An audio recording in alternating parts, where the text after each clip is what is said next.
Kaya sabi ni Tito Sen, by far anya the cleanest. At mga kababayan, kaya natutuwa yung Congress. Hindi tulad ni Amy Marcos na masama ang budhi, natutuwa po yung Congress. Kasi historic anya yung pag-approve ng 1.35 trillion education budget.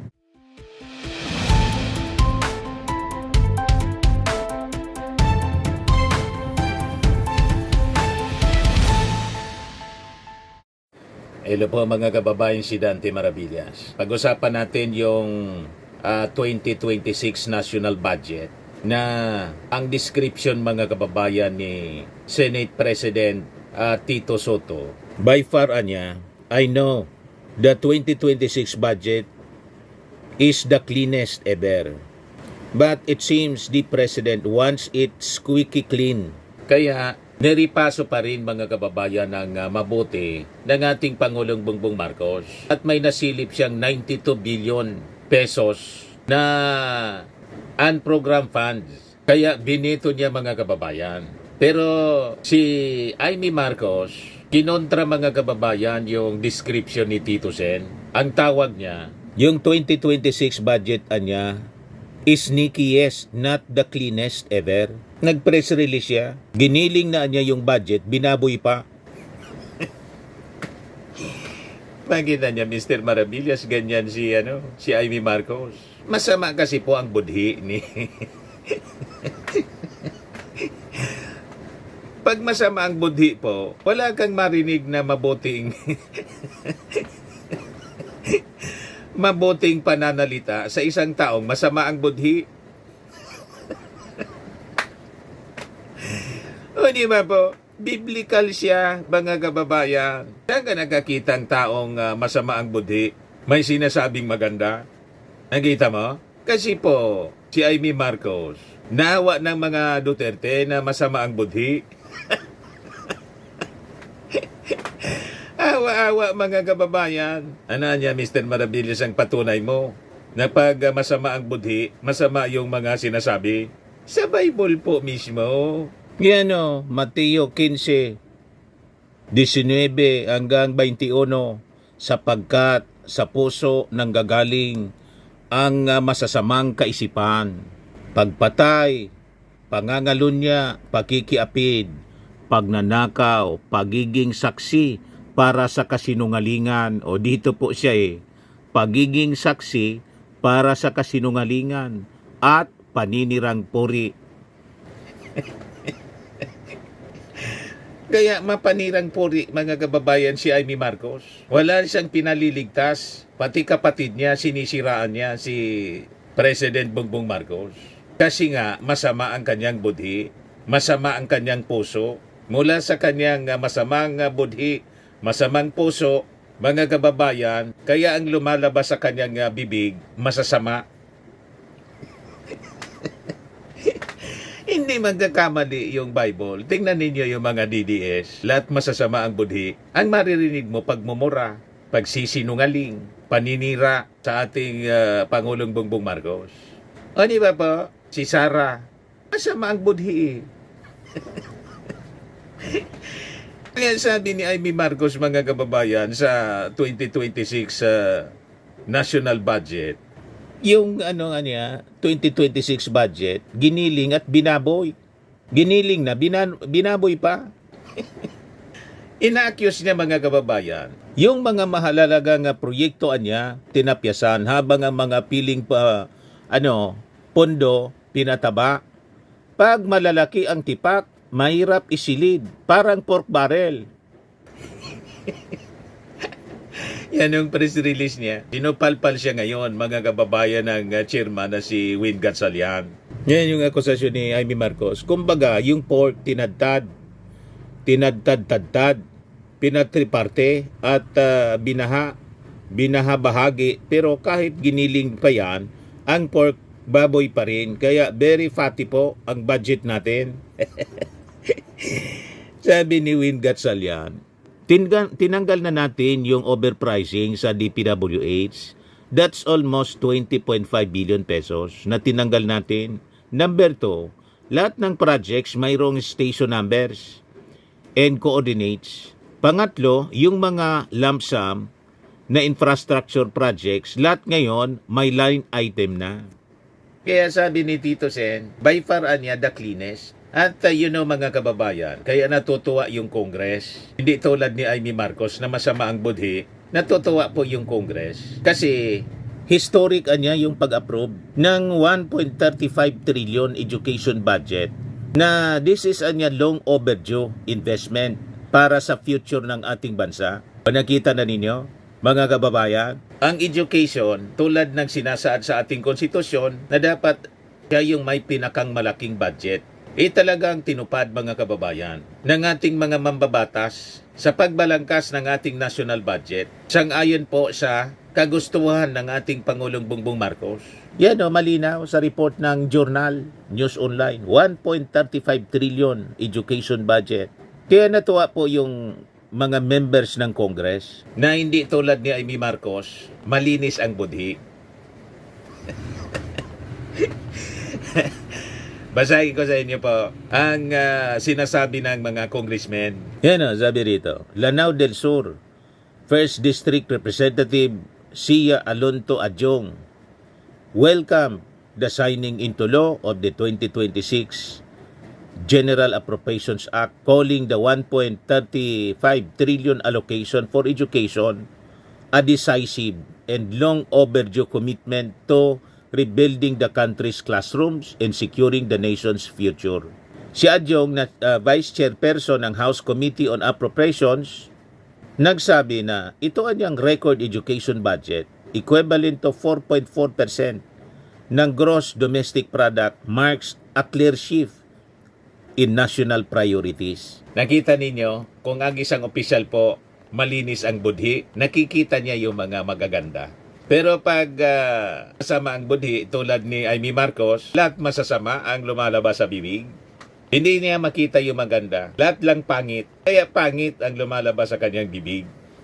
Gusto ninyo makinig sa mga pangit na pananalita?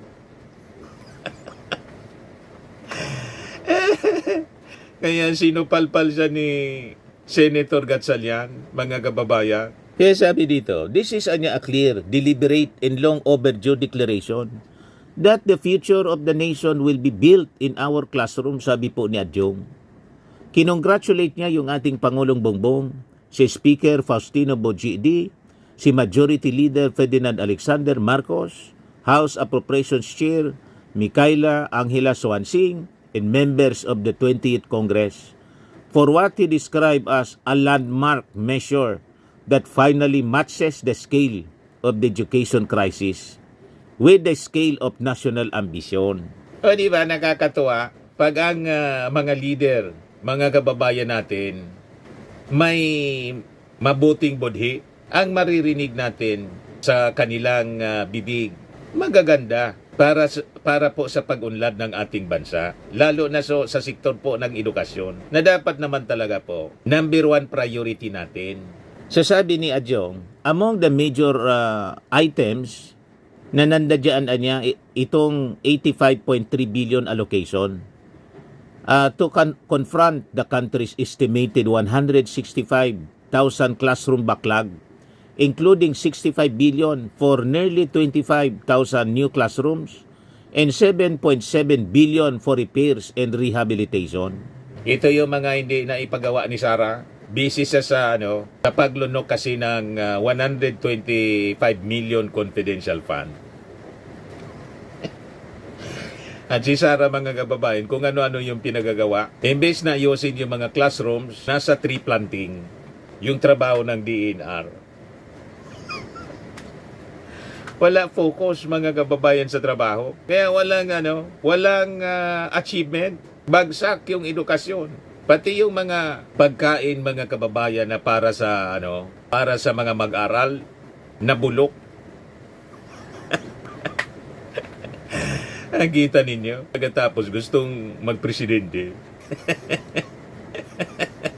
Assuming, mga kababayan. Sabi ni Adjong, it restores fundamentals of learning with 19.5 billion for textbooks and instructional materials, modernizes education delivery through 10.6 billion for the DepEd computerization, program and strengthens teaching quality with 4.6 billion for continuous professional training. At the same time, the 25.6 billion allocation para sa expanded school-based feeding program recognizes a simple truth: no child can learn on an empty stomach. Sabi po ni Adjong, noting that 4.6 million learners nationwide are expected to benefit.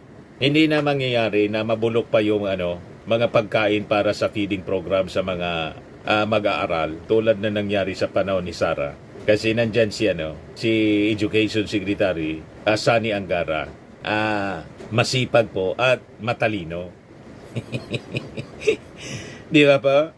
Ngayon, sabi naman po ni Tingog Party List Representative Jude Asidre, chairperson ng House Committee on Higher and Technical Education, the approval niya of the highest ever budgetary allocation for education in the proposed 2026 national budget sends a strong and decisive message that learning remains at the core of the country's development agenda. Pinasalamatan niya yung Congress at ang ating Pangulong Bongbong Marcos for backing what they describe as a historic investment in the sector. I warmly thank the Congress of the Philippines and His Excellency, the President, for approving the highest ever budgetary allocation for education in the 2026 national budget, sabi po ni Asidre. Ito anyang historic investment affirms in the clearest terms that education remains at the very heart of our nation's development agenda.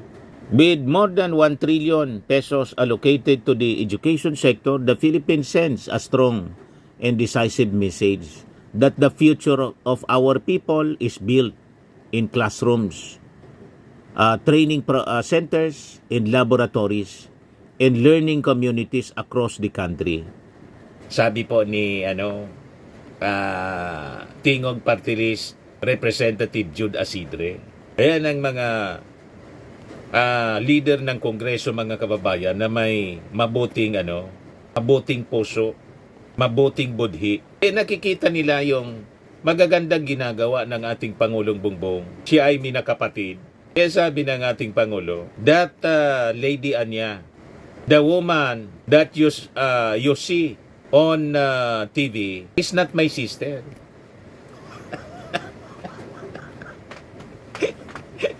Dinis o ng ating Pangulo.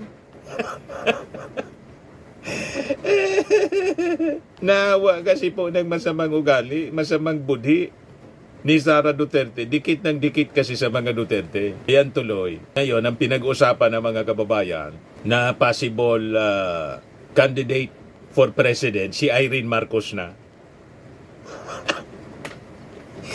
Yan ang pinag-uusapan ngayon. Napanood natin yung isang vlog, si Attorney Bueno. Yan, unbeatable charisma, talinong FM, pusong PBBM. Irene Marcos, the sleeping giant, ang tahimik na lakas sa likod ng bagong Pilipinas. Pwede yan ya? Pwede, Mr. Maravillas. Kung tumakbo po si Irene Marcos bilang standard bearer ng ating Pangulong Bongbong Marcos. Itong si Irene Marcos, ang kamukha ng ating Pangulo. Ito ang malamang totoong kapatid. Ano ba? Siguradong yung mga Marcos supporters po, mga Marcos loyalists, matik, ang iboboto po by landslide. Si Irene Marcos. Ito yung tatalo kay Sara Duterte. Si Sara po nanalo dahil sa Marcos loyalist. Kung tumakbo si Irene Marcos, ang DDS po, more or less 1 million man lang. Kaya nga po, mga kababayan, hindi magtagumpay yung kanilang gustong pagpatalsik sa ating Pangulo through people power. Wala man pong people. Kasi ang people nila, Marcos supporters, ang nagluklok kay Sara Duterte. Yung 32 million voters, mga kababayan, 31 million Marcos supporter. Tama pa?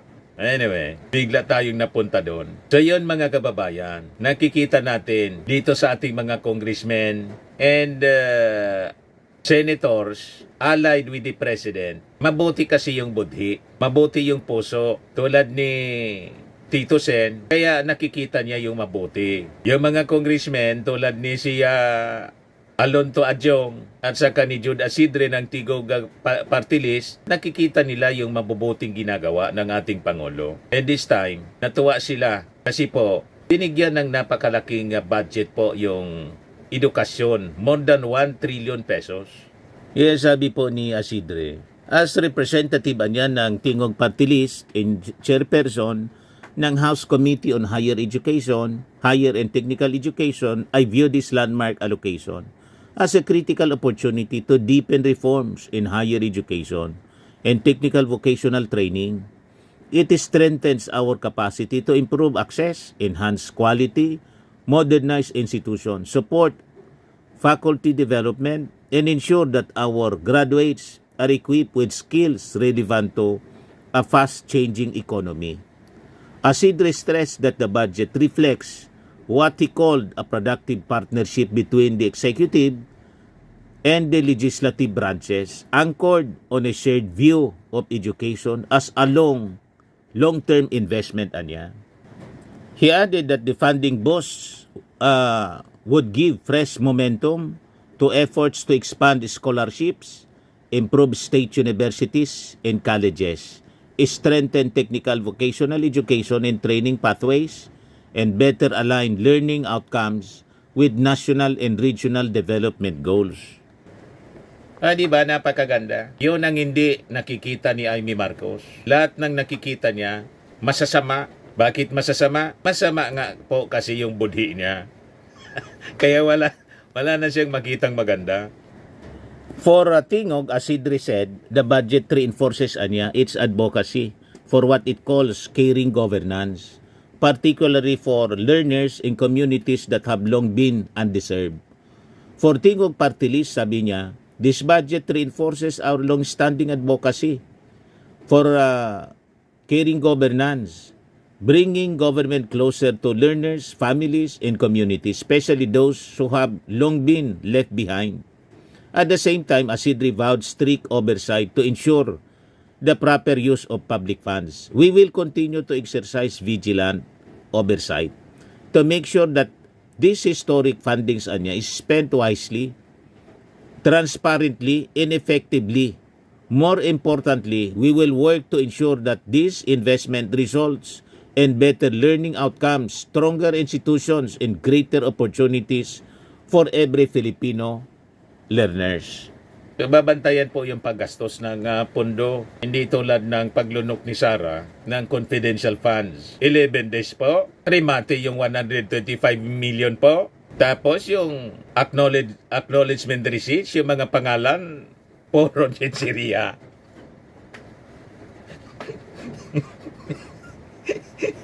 Yun ang ipinagtatanggol ni Amy Marcos. Yung mahilig lumunok sa pondo ng ang beneficiary po, puro chichiria. Sana po, diretso nang ma-impeach mga kababayan. May inihanda na pong impeachment complaint, may idadagdag pang kaso. Abangan natin sa after February 6 po. Siguradong ma-impeach na si Sara. At yung ating Pangulo, hindi na mangingialam, hindi na i-discourage. Pag hindi po di-discourage, ang ibig sabihin yan, ini-encourage. Yung mga congressmen. Diba? Ganun lang yan. Hindi niya i-discourage, di ibig sabihin, ini-encourage. Gusto niya yung accountability for all. Yan sabi ni Jose Castro kahapon. Ayan man lang po mga kababayan, napunta tuloy tayo sa impeachment.